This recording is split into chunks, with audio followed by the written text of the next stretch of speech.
আসসালামু আলাইকুম। আমি মোহাম্মদ শাকিলুর রহমান, প্রভাষক, হিসাব বিজ্ঞান বিভাগ, হাজি মিসর বিশ্ববিদ্যালয় college, B.B.A honours and M.B.A Jagannath বিশ্ববিদ্যালয়। তো আজকে আমার অনলাইন ক্লাসে সাবজেক্ট হচ্ছে taxation in Bangladesh. Taxation in Bangladesh B.B.A honours secondary একটি সাবজেক্ট। ট্যাক্সেশন ইন বাংলাদেশের আজকে আমরা 2020 সালের বোর্ড কোশ্চেন 5 নম্বর টাস্ক আমরা আলোচনা করতে যাচ্ছি। তো প্রথমে আমরা জুম বোর্ডে চলে যাই।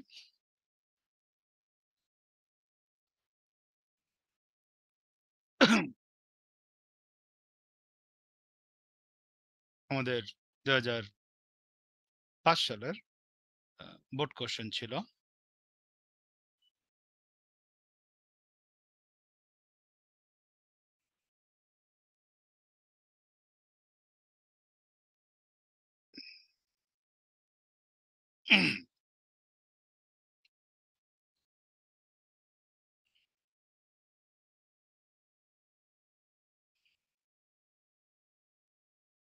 বোর্ড কোশ্চেন ছিল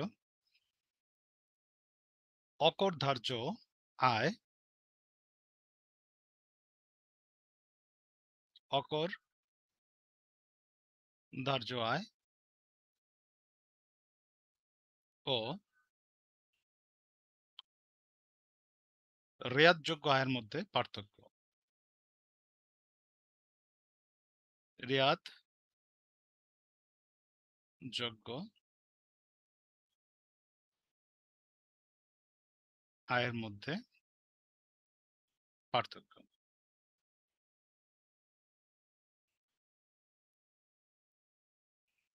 ওকে, তো পার্থক্যের বিষয়ে প্রথমে আমরা চলে আসি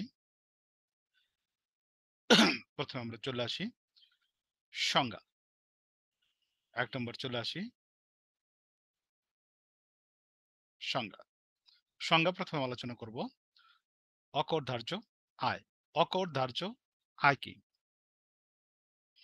করদাতাকে যে সকল আয়ের উপর কর প্রদান করতে হয় না এবং যে সকল আয় করদাতার মোট আয়ের মধ্যে অন্তর্ভুক্ত হয় না তাকে অকরধার্য আয় বলে। যেমন আমরা বলতে পারি করমুক্ত সরকারি সিকিউরিটিসের সুদ হইতেছে অকরধার্য আয়, রেয়াতযোগ্য আয়। তো আমরা একটু লিখি শর্টকাট সংজ্ঞায়। মূল কথাটা কি? কর দিতে হয় না, দিতে হয় না এবং কি মোট আয় অন্তর্ভুক্ত হয় না, মোট আয়ে অন্তর্ভুক্ত, মোট আয়ে অন্তর্ভুক্ত মুক্ত হয় না, হয় না। ওকে, তাই কি বলা হয়? অকরধার্য আয় বলে। এখন আমরা আলোচনা করব রেয়াতযোগ্য আয় কি। করদাতাকে যে সকল আয়ের উপর, যে সকল আয় মোট আয়ের মধ্যে অন্তর্ভুক্ত হয় এবং যখন নাকি কর দায় নির্ণয় করা হয় তখন উক্ত আয়ের উপর একটি নির্দিষ্ট হারে কর ছাড় পায় এবং ছাড় পায় বা ছাড় দেওয়া হয়, ওই আয়কে রেয়াতযোগ্য আয় বলে। যেমন অনুমোদিত প্রভিডেন্ট ফান্ডে শেয়ার ক্রয় করলে কর রেয়াত পাবে, বাধ্যতামূলক তহবিলে চাঁদা প্রদান করলে কর রেয়াত পাবে। তো আমরা লিখি একটু শর্টকাট, মোট আয়ে অন্তর্ভুক্ত হয়, মোট আয়ে অন্তর্ভুক্ত হয়, অন্তর্ভুক্ত হয় এবং কর দায়, কর দায় নির্ণয়ে,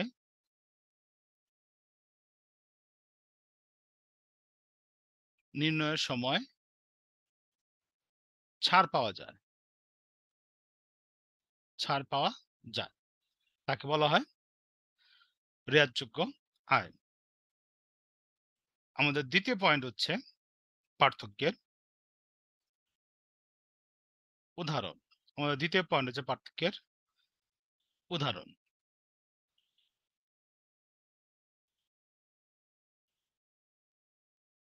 উদাহরণ যেমন সরকারি উদাহরণ যেমন আমরা বলতে পারি উদাহরণে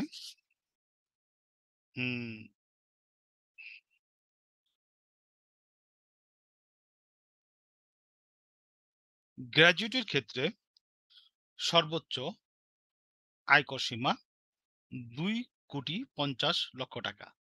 গ্র্যাজুয়েটের ক্ষেত্রে আয়করের সীমা, অকরধার্য আয়করের সীমা 2,50,00,000, অর্থাৎ 2,50,00,000 টাকার উপর তাকে আয়কর প্রদান করতে হবে না। মনে করি কোনো একটি ব্যক্তি গ্র্যাজুয়েটি পাইল 2 কোটি টাকা, কিন্তু ওই খাতে তার অকরধার্য আয় হইল 2,50,00,000 টাকা। তার মানে উক্ত আয়ের উপর তাকে কর প্রদান করতে হইব না। এবং কর রেয়াতযোগ্য আয়ের উদাহরণ হইতেছে জাকাত তহবিলে দান করলে কর রেয়াতের সুবিধা পাইব, অথবা আমরা বলতে পারি মুক্তিযুদ্ধর স্মৃতি রক্ষার্থে কোনো নিয়োজিত কোনো জাতীয় পর্যায়ে প্রতিষ্ঠানে দান করলে ওই দানকৃত টাকার উপরে কর রেয়াত পাবে। 3 নম্বর পয়েন্ট হচ্ছে আমাদের বৈশিষ্ট্য। 3 নম্বর পয়েন্ট হচ্ছে বৈশিষ্ট্য। বৈশিষ্ট্যের মধ্যে হচ্ছে এটি করমুক্ত কিন্তু মোট আয়ের বহির্ভূত। এটি করমুক্ত কিন্তু মোট আয়ের বহির্ভূত। কর মুক্ত ও মোট আয়ের বহির্ভূত। মোট আয়ের বহির্ভূত। বহির্ভূত। আচ্ছা, করমুক্ত কিন্তু মোট আয়ের বহির্ভূত।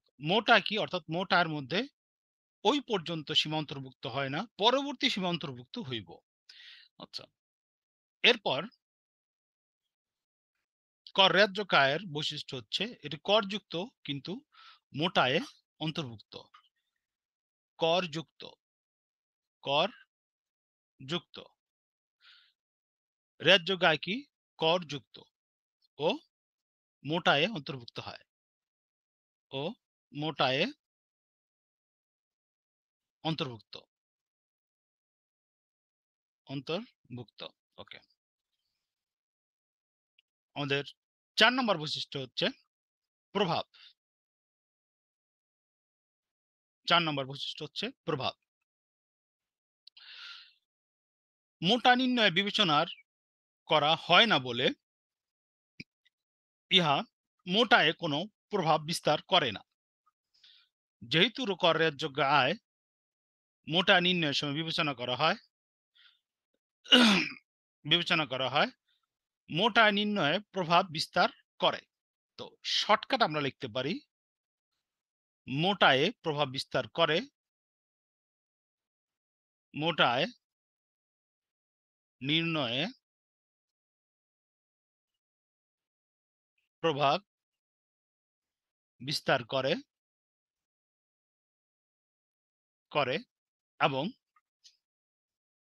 করে না, এবং রেয়াতযোগ্য আয় করে, অর্থাৎ মোট আয় নির্ণয়ে প্রভাব বিস্তার করে। আমাদের 5 নম্বর পয়েন্ট হচ্ছে ন্যূনতম করযোগ্য ন্যূনতম সীমা অতিক্রম। করযোগ্য ন্যূনতম সীমা অতিক্রম। অতিক্রম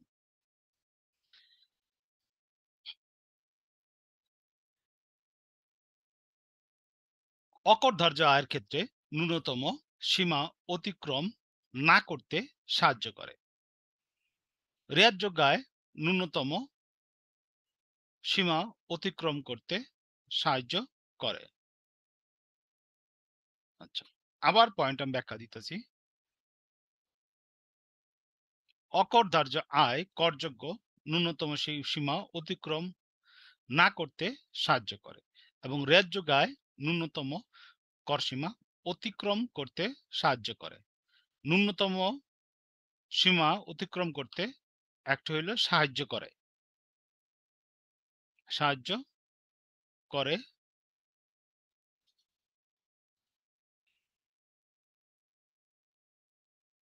করে না, আরেকটা হলো গিয়া করে। আচ্ছা, 6 নম্বর পয়েন্ট হচ্ছে আমাদের কর দায়। কর দায়,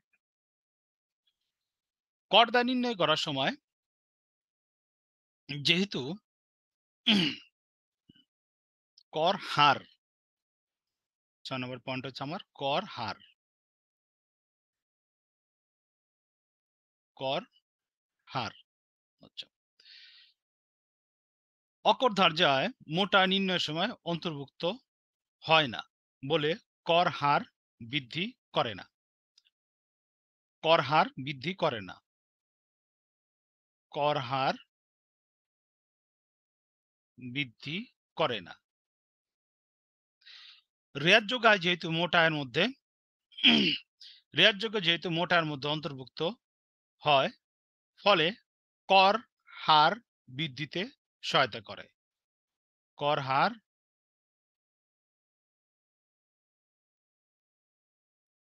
কর হার বৃদ্ধিতে সহায়তা করে, সহায়তা করে। আচ্ছা, 7 নম্বর পয়েন্ট হচ্ছে কর দায়। কর দায়, কর দায়। ওকে, যেহেতু অকরধার্য আয় করদাতার কর দায়, যেহেতু অকরধার্য আয় মোট আয়ের মধ্যে অন্তর্ভুক্ত হয় না, সুতরাং কর দায় বৃদ্ধি করে না। অকরধার্য আয় কর দায় বৃদ্ধি করে না, করে না। কিন্তু কিন্তু রেয়াতযোগ্য আয় রেয়াত পাওয়া গেলেও করদাতার কর দায় বৃদ্ধি করে, কর দায় বৃদ্ধি করে। মূলত পক্ষে এইগুলোই ছিল অকরধার্য আয় এবং রেয়াতযোগ্য আয়ের মধ্যে পার্থক্য। পার্থক্যের বিষয়গুলো আমি আবার একটু রিপিট করি। সংজ্ঞা, উদাহরণ, বৈশিষ্ট্য, সংজ্ঞা, উদাহরণ, বৈশিষ্ট্য, প্রভাব, করযোগ্য, করহার, করদায়। তো আমাদের আজকের ক্লাস এখানে সমাপ্তি। পরবর্তী লেকচার দেখার জন্য আমন্ত্রণ রইল।